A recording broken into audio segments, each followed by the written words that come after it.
आज आयुष्यात पहिल्यांदा तिला इतका मानपान मिळाला. असा मानपान मिळण्यासाठी तिने पुन्हा जन्माला यावे असा विचार क्षणभर डोकावला. आज तिच्या घरी सर्वच आले. माहेरचे, सासरचे, मानाचे अन पानाचे. तिने नाही कोणाच्या पायाला हात लावला तरी कोणालाच नाही तिचा राग आला. खरंच आज तिचा पाहुणचार वेगळाच झाला. खरंच हा शेवटचा निरोप समारंभ थाटात पार पडला. ती आज पहाटे उठली नाही म्हणून कोणीच तिला हटकले नाही. उशिरा का असेना तिने उठावं. सगळ्यांनीच तिच्या विनवण्या केल्या. खरंच आयुष्यात असा क्षण पहिल्यांदा आला. हा शेवटचा निरोप समारंभ थाटात पार पडला.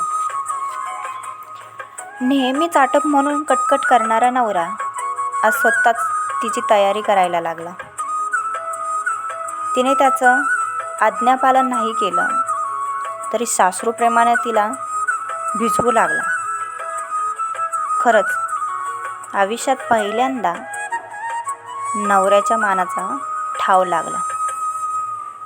हा शेवटचा निरोप समारंभ थाटात पार पडला.